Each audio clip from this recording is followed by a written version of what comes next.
Já tem um certo tempo, né, que eu estou aqui ausente do canal do YouTube. Primeiramente, queria agradecer a participação e compreensão de todos, né? Estou tentando voltar aqui a gravar alguns vídeos. E, ao mesmo tempo, enquanto eu gravo cursos de treinamento aqui para o escritório, né, e para outros colegas advogados. Então, é por esse motivo a minha ausência. No vídeo de hoje, eu quero trazer conceitos básicos, mas que levam a consequências muito importantes. Tá? Primeiramente, eu quero começar explicando, né, sobre o que é filiação. Tá? Filiação aqui, tá, junto ao RGPS. Né? Ao RGPS.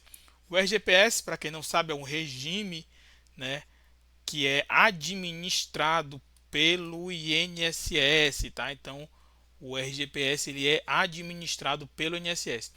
A filiação nada mais é do que o vínculo, tá? Nada mais é do que o vínculo entre uma pessoa, tá?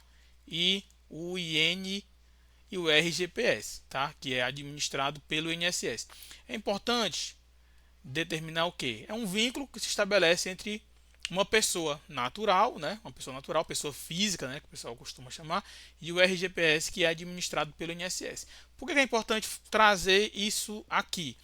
Porque, veja, cachorro não pode se filiar ao INSS, tá? Então tem que ser uma pessoa natural, tá? Para que ela seja filiada ao INSS. Na portaria 991 do INSS, ele traz pessoa física, né? Pessoa física. Provavelmente, eu não pesquisei ainda sobre isso, me chamou a atenção. Ele traz informação de pessoa física em vez de pessoa natural, porque, por exemplo, um bebê de 2 anos não pode ser filiado ao INSS, tá? É uma pessoa natural. Agora, se é pessoa física ou não, tem que ver o conceito de pessoa física. Cachorro, por exemplo, não se enquadra, é um semovente, né? Mas vamos lá. Filiação é o vínculo que se estabelece entre uma pessoa e o RGPS, tá? Que é administrado pelo INSS. Ele decorre automaticamente, tá? Automaticamente do exercício do trabalho. Então, automaticamente quem trabalha está afiliado. Essa é a regra. Toda regra comporta exceção, principalmente no direito, tá? Vamos daqui a pouco começar aqui a tratar das exceções a essa regra aqui, tá bom? Então, é o vínculo que se estabelece entre uma pessoa e o RGPS, que é administrado pelo INSS. Esse vínculo, né, essa filiação acontece, em regra, automaticamente a partir do trabalho, do exercício do trabalho remunerado, tá? Trabalho remunerado também tem exceção, tá certo? Ou, né, com aquela pessoa que paga o INSS, né, mediante contribuição, tá? Tem pessoa que só se vincula ao INSS se houver contribuição. Não precisa ter contribuição, tá? Em regra, não precisa ter contribuição para se filiar ao INSS. Existe caso que não precisa de contribuição, existe caso que precisa de contribuição para se filiar ao INSS. Vamos daqui a pouco discriminar melhor isso, tá? A inscrição nada mais é do que o cadastramento dessa pessoa na base de dados do INSS. O cadastramento, ao cadastramento é atribuído um NIT, um número de identificação do trabalhador. E aí eu volto para aquela questão do bebê, da pessoa física, né? O trabalhador, em regra, menor de 16 anos não pode o quê? Não pode trabalhar, exceto na condição de quê? De aprendiz, né? De aprendiz, tá? Então existem essas questõezinhas aqui. Então, a partir de 16 anos de idade, né? Em regra, ou aprendiz a partir de 14 anos de idade, tá? E aí é o cadastramento feito na base de dados do INSS, em que é atribuído um NIT, tá? Hoje em dia tem se tentado unificar para um número só, né? A gente tem, por exemplo, o NIS, a gente tem, por exemplo, o PIS, e é muito comum que cada um correspondesse, antigamente, principalmente, a números diferentes, né? Então, um NIT, um outro número de NIS, um outro número de PIS. Hoje em dia tem se tentado unificar esses números aqui em um número só, né? Principalmente vinculando todos eles ao que? Ao CPF, né? Para tentar vincular os bancos de dados do governo, tá? Então, o que é a inscrição? A inscrição nada mais é do que o cadastramento da pessoa ali no INSS.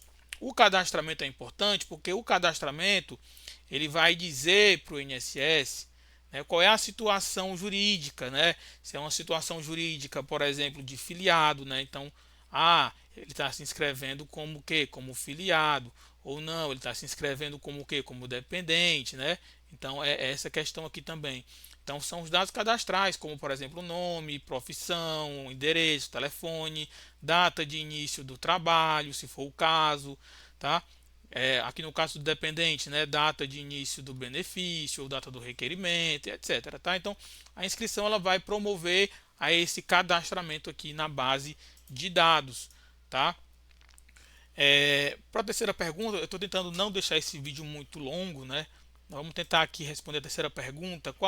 De quem é a obrigação por fazer a inscrição no INSS? Essa pergunta é uma pergunta ótima e ela gera algumas consequências interessantes também. Para falar sobre isso aqui, eu vou começar então a falar sobre os segurados, né? Os segurados. Então vamos aqui, ó, de quem é a contribuição, tá? Vamos lá. Como é que eu gosto de separar aqui as coisas, tá? No INSS a gente tem algumas espécies de segurado. A gente tem o segurado empregado, tá? A gente tem o segurado empregado doméstico. A gente tem o segurado avulso. O segurado avulso, ele não é o que vocês estão pensando, tá?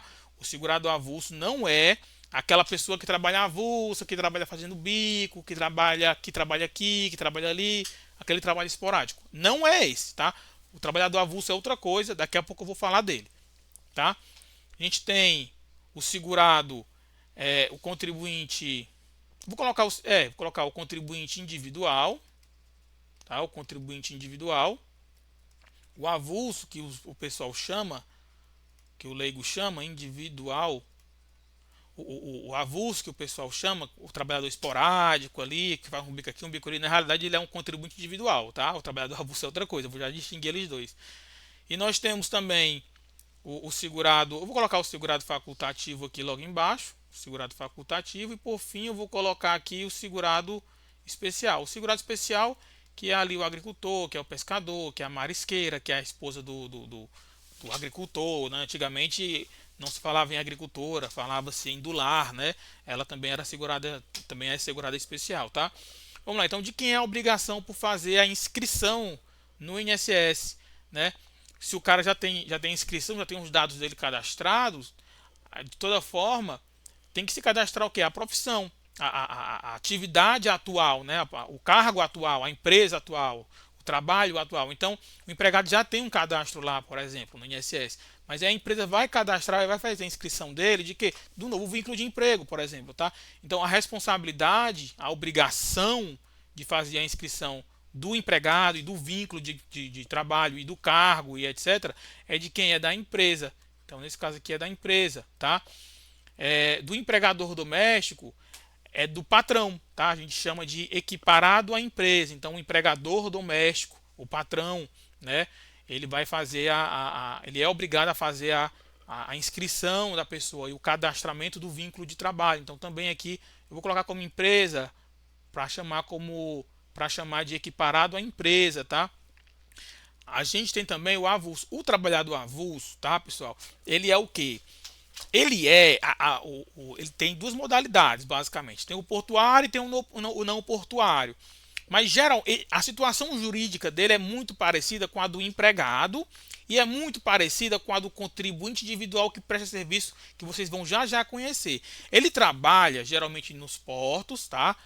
Assim, aqui em Fortaleza tem o Porto do Mucuripe ali, então tem um órgão gestor de mão de obra, tem um órgão gestor que o cara não é empregado, tá? Pode ser empregado ou não, mas assim, em regra ele tem um órgão gestor de mão de obra que vai dizer, olha, tu vai desembarcar tal navio, tu vai desembarcar tal navio, tá?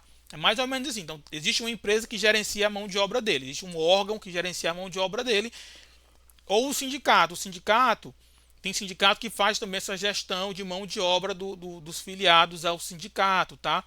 Então, No caso do avulso, como tem essa empresa ou equiparado à empresa, né, que faz essa gestão de mão de obra, então também é da responsabilidade, né, da, da empresa. Estou chamando de empresa equiparada à empresa, tá?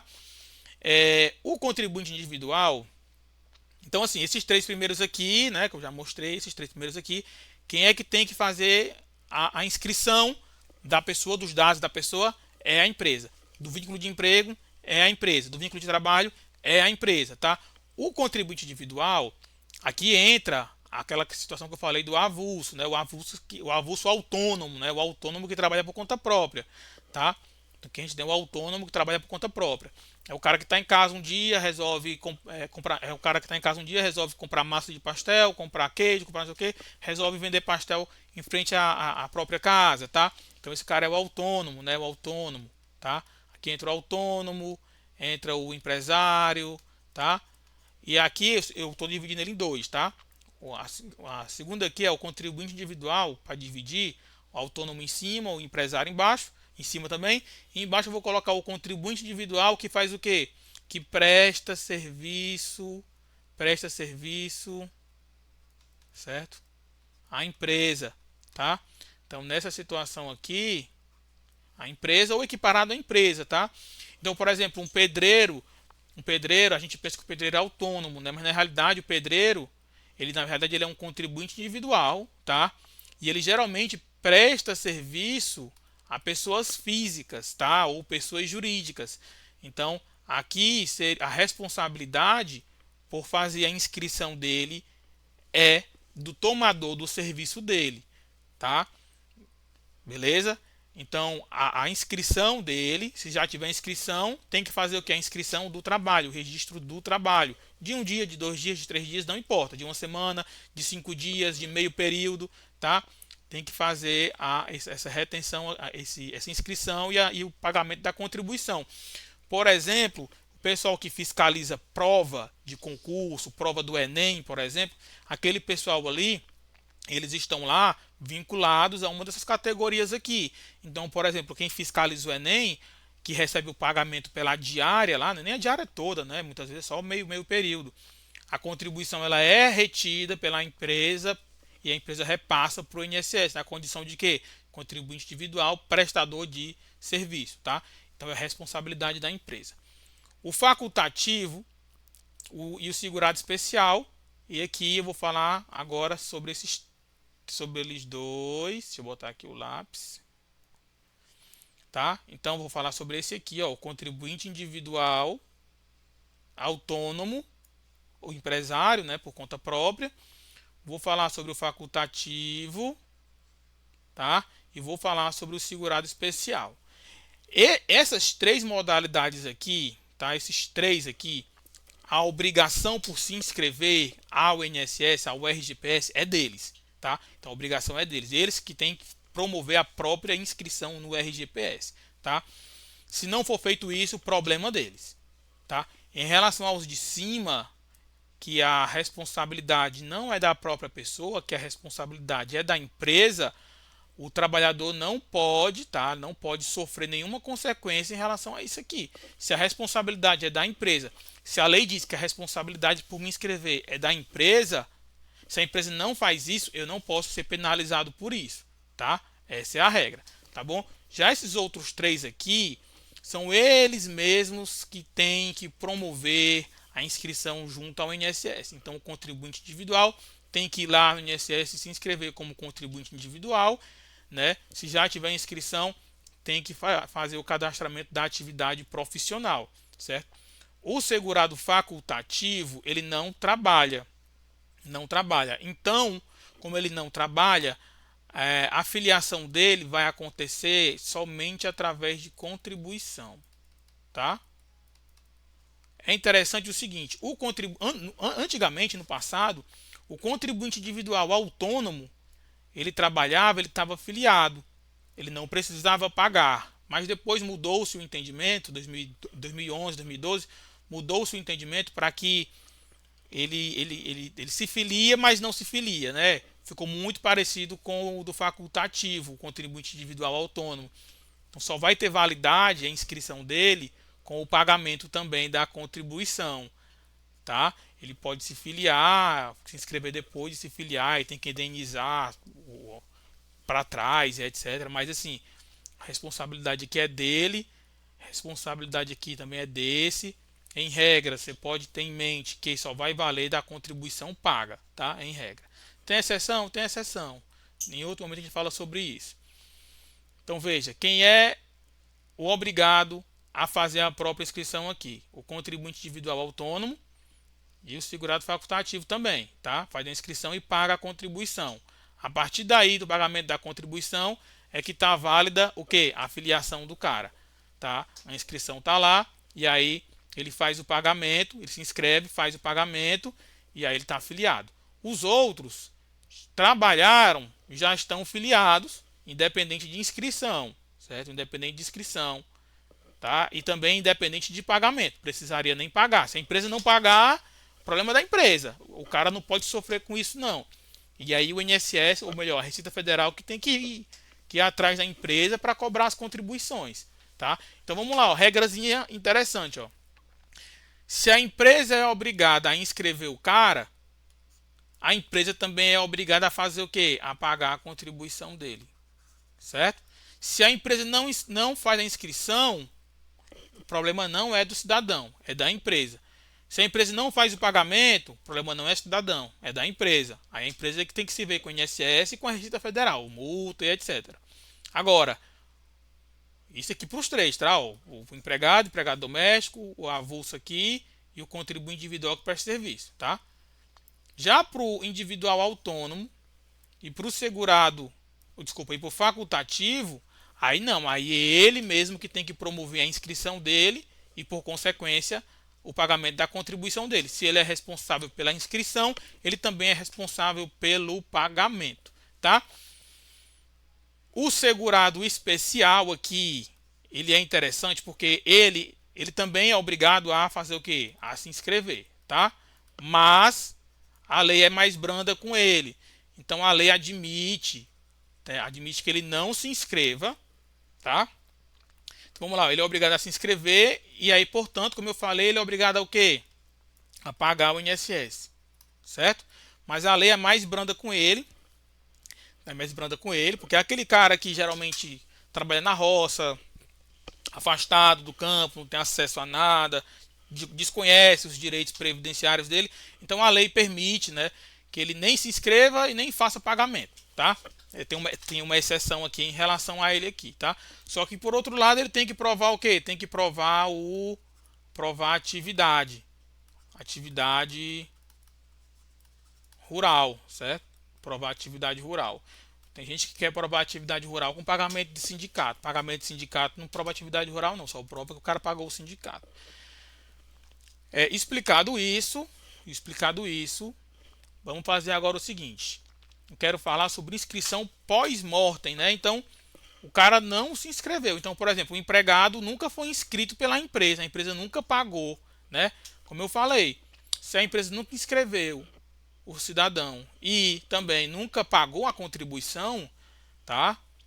Que era de responsabilidade da empresa, é possível sim para o empregado, tá?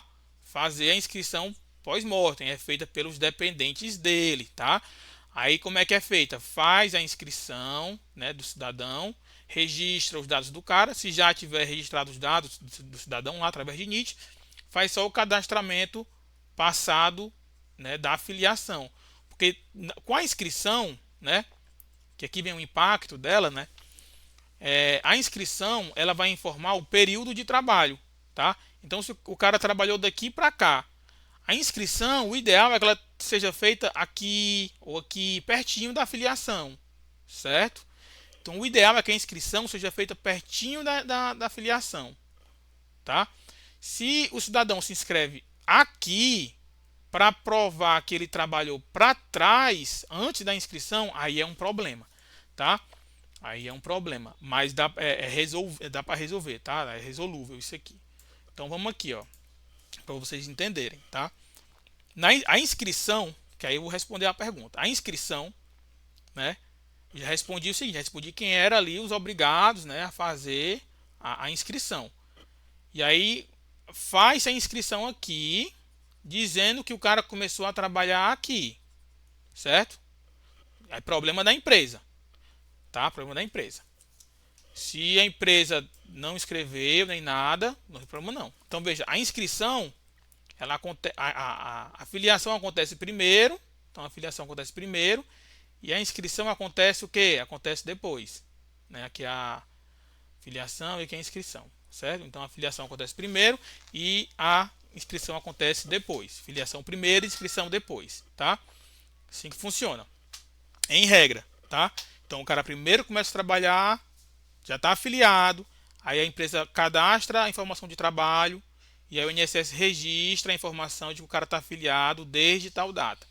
Então o cara começa a trabalhar em janeiro, a empresa faz a inscrição em fevereiro e vai constar lá que ele está afiliado desde janeiro. E aí os direitos previdenciários começam a contar de quando? Da data da afiliação. Os direitos previdenciários a benefícios conta da afiliação, tá? Não conta da inscrição, tá? Então, se o cidadão trabalhou de janeiro até junho, por exemplo, e a empresa nunca registrou esse vínculo aqui de trabalho, tá? A empresa só veio registrar o vínculo de trabalho do cara em setembro, mas em agosto o cidadão sofreu um acidente, ele precisa do benefício, né? Basta ele provar que ele estava afiliado aqui de verdade, que ele realmente trabalhou aqui, no caso do empregado, para que ele tenha direito a benefício, certo? Veja que essa regra só se aplica para quando? Para quando é a empresa, quando é um terceiro responsável por inscrever e pagar a contribuição. Se é responsável por inscrever, também é responsável por pagar. O mesmo não acontece em relação ao facultativo. O segurado facultativo, o SF, segurado facultativo, ele se inscreve, né? Ele faz a inscrição dele, aí ele paga, e aí a filiação dele retroage para a data da inscrição. É o inverso, né? Os outros segurados, o empregado doméstico, o avulso e o contribuinte individual que presta serviço, ele se filia, né? E se inscreve. O pagamento nem importa, tá? Porque não é problema dele, tá bom? Dá problema no INSS? Dá. Se isso acontecer, dá. Se a empresa não pagar, dá problema? Dá, mas dá para resolver, certo? Então, quem pode fazer a inscrição pós-mortem? Todo mundo, certo? Todo mundo que a obrigação de fazer a inscrição e o pagamento é da empresa, tá? Então, quem é que pode fazer a inscrição pós-mortem? O empregado doméstico, o avulso pode também, e o contribuinte individual que presta serviço, o autônomo não. O que presta serviço pode fazer inscrição pós-mortem para provar que estava filiado antes, tá? E o segurado especial. O segurado especial por quê? Porque a própria lei excepciona, tá? Ele não poderia, porque ele pareceria muito, a situação dele pareceria muito com o facultativo, né? Ou com o facultativo, ou com o individual autônomo, né? Mas a lei excepciona a situação dele, tá? Então, quem pode? Empregado doméstico, o avulso, o contribuinte individual que presta serviço e o segurado especial, tá? Quem não pode? O segurado facultativo e o individual. Depois que morre, não pode se inscrever para inscrever filiação antiga, né? De antes da morte, por exemplo, ou antes da doença, por exemplo. Não pode, tá? Esses aqui podem, tá? Desde que prove o trabalho, tá? Espero que tenha ficado bem explicado esse vídeo. Tentei fazer um vídeo rápido, explicativo. O vídeo completo, ou melhor, as aulas completas estão na plataforma de treinamento do escritório, né? Com questões a serem respondidas, inclusive questões manuscritas que a gente faz, né? E aqui é um resumo, tá? A aula completa deve ter aproximadamente umas 2, 3 horas de aula, tá bom? Então, no mais é isso. Agradeço a participação de todos. Se tiver dúvida, deixa aí nos comentários, né? Aqui nos comentários. Não esquece de dar o joinha, seguir a página e curtir aí, né, o vídeo. Tá bom? Um abraço e fiquem com Deus.